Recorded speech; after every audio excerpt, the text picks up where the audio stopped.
Bismillahirrahmanirrahim. Alhamdulillahirabbil alamin. Allahumma sholli ala sayyidina Muhammadin wa ala alihi wa sahbihi wa barik wa sallim ajmain. Alhamdulillah.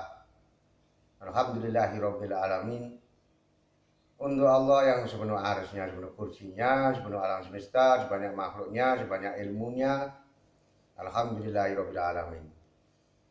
Shalawat dan salam yang abadi, yang terluhur, terindah untuk yang termulia, yang terkasih Maulana Muhammad SAW beserta keluarga beliau, bersama orang cintai, bersama sahabat-sahabat beliau semuanya. Juga sholawat salam Allah untuk semuanya, seluruh para malaikat Allah, kepada para nabi, para rasul, kepada seluruh alam semesta. Terima kasih. Alhamdulillahirabbil alamin. Bismillahirrahmanirrahim. Kajian kali ini dalam hidup yang indah, bahwa sebenarnya manusia hidup di alam dunia itu hanyalah untuk menemukan Allah sang penciptanya, menemukan kembali Allah sang penciptanya sebagai pemilik manusia, sebagai asal manusia, dan sebagai sumber manusia. Ketika Allah sudah diketemukan, maka itulah manusia sedang menemukan semuanya.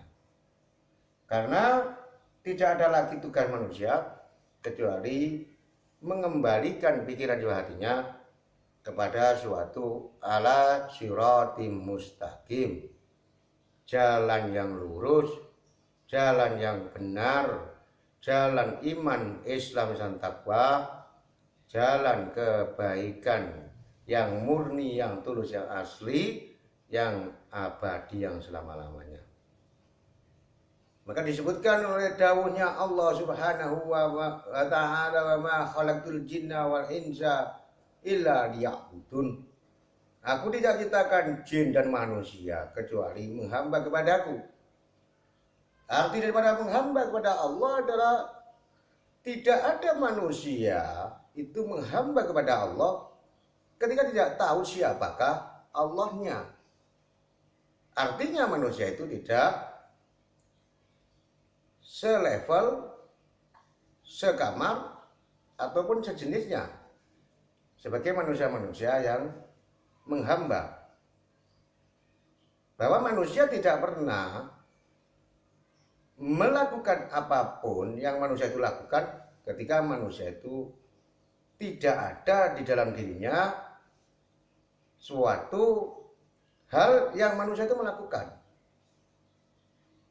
Artinya ketika manusia itu sudah melakukan, baik secara fisiknya maupun secara mentalnya maupun melakukan secara spiritualnya, berarti manusia itu sedang ada dan sedang berada dan sedang berposisi sebagai manusia yang sudah ada di dalam dirinya.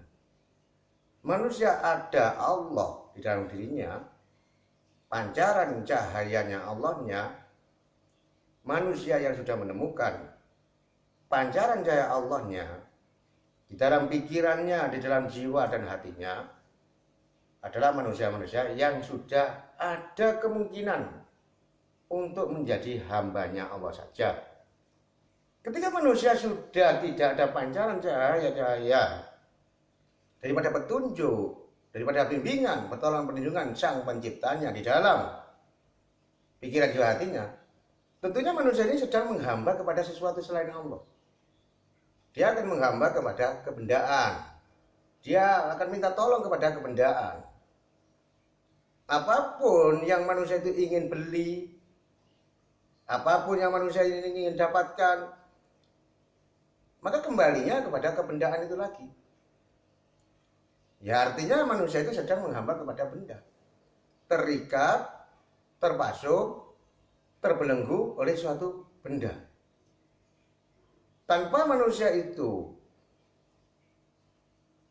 dia itu tidak ada benda itu, artinya dia apabila dia sudah tidak memiliki benda itu, atau dalam hal ini dia tidak memiliki uang, ketika mau beli rumah, atau beli mobil, ataupun beli sawah, ataupun beli baju, maka dia akan melihat ke bendanya itu, kepada uangnya itu, dia punya apa tidak.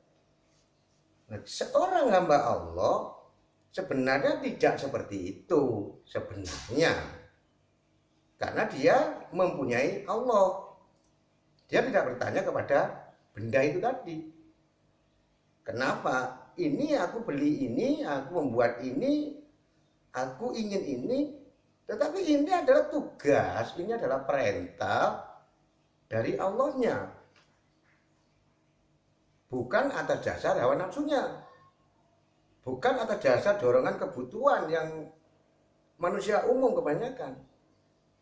Nah, inilah suatu contoh daripada manusia yang belum benar-benar menghamba kepada Allah karena memang belum bertemu. Karena memang belum berjumpa, karena belum di ala sirati mustaqim, yaitu pikiran jiwa hati manusia ini, yang sebenarnya di dalam pikiran jiwa hati manusia itulah tempatnya kehidupan manusia. Dan secara umum manusia selalu lari, selalu loncat, selalu keluar daripada pikiran jiwa hatinya sendiri. Dan kebanyakan manusia juga tidak tahu perilaku daripada pikiran, perilaku jiwa, perilaku hatinya. Tugasnya pikiran itu apa? Tugasnya jiwa apa? Tugasnya hati apa? Karena manusia sudah keluar di dalam dirinya. Maka untuk itulah maka manusia itu ya seharusnya ada program. Dia menggunakan program, dia menggunakan metode sehingga ada berproduk kepada kembali ke fitrah. Diri yang sebenarnya dari Allah. Siapa dirinya itu? Sebenarnya mau kemana dirinya? Sebenarnya apa sih keinginannya itu? Sudah berfungsi apa? Sudah berguna apa? Sudah manfaat apa? Kenapa diri itu kok belum tersambung dengan Allah? Kok belum berkonektivitas? Nah itu karena tidak ada program. Sehingga manusia itu di dalam detik-detik waktunya tidak menyelesaikan programnya itu. Tidak menyelesaikan daripada suatu program untuk menemukan Allahnya itu. Ya karena memang tidak punya program. Nah ini yang butuh bimbingan, ini yang butuh pelatih, nah ini yang butuh guru. Tetapi secara umum manusia itu ya tidak mau digurui. Karena manusia sudah mempunyai latar belakang yang masing-masing sesuai dengan apa yang sudah terpola di dalam pikiran jiwa hatinya. Yang anggapan manusia itu, sangkaan manusia itu bahwa itulah kebenaran. Padahal ketika ditanya kebenaran Allahnya, dia juga sebenarnya tidak tahu. Kebenaran daripada nabinya, kebenaran daripada Qur'annya, kebenaran kitab sucinya, dan kebenaran sesuatu akidah, prinsip yang selama ini dia pegang. Apakah dia itu sudah menemukan kesesuaiannya dengan ala sirati mustaqim itu tadi? Jalan yang lurus, jalan yang benar. Dan itu berbentuk suatu hal yang bersifat gaib di dalam diri manusia itu. Ketika manusia itu hidupnya detik-detik waktunya kok tenang-tenang damai, ketika detik-detik waktunya kok padang luas jembar, ketika detik-detik waktunya dia merasakan hidup yang enteng, aman, melonggar, disitulah dia sedang dekat dengan Allah. Ketika detik waktunya dia terus susah, bisa sumpah, terus terjadi suatu buntu yang abot ngotot hidup, selalu tegang. Disitulah dia sedang jauh dari Allah, disitulah dia itu sedang yuwaswi sufi suturinas. Dia sedang menerima daripada bisikan-bisikan yang bersifat destruktif, merusak. Bukan bersifat konstruktif yang membangun, karena pikiran jiwa hatinya belum duduk, belum menempatkan diri di dalam ala siratal mustaqim itu. Maka stepnya, perjalanannya sebagai manusia yang diciptakan oleh Allah, ya maka dia harus berprogram itu tadi. Ya artinya itu privasi satu-satu manusia, karena la ikraha fiddin, karena tidak ada paksaan. Jadi secara kita bicara di dalam ini, dalam pertemuan ini, bahwa manusia itu harus segera mengintrospeksi diri, mempertanyakan dalam diri sendiri dan menemukan dirinya. Sebenarnya dirinya itu siapa dan dia itu dicipta untuk apa? Sudah berkeinginan apa? Sudah berfungsi apakah dirinya, berguna apa, manfaat apa? Terus kira-kira yang laku di dalam alam abadi itu apa? Sebagai keabadian manusia itu. Ini yang penting di dalam yang sangat sebentar ini hidup di dunia ini sebagai manusia yang segera melanjutkan perjalanan untuk ke dalam alam abadi. Terima kasih atas segala perhatian dan salam Sip Josoke.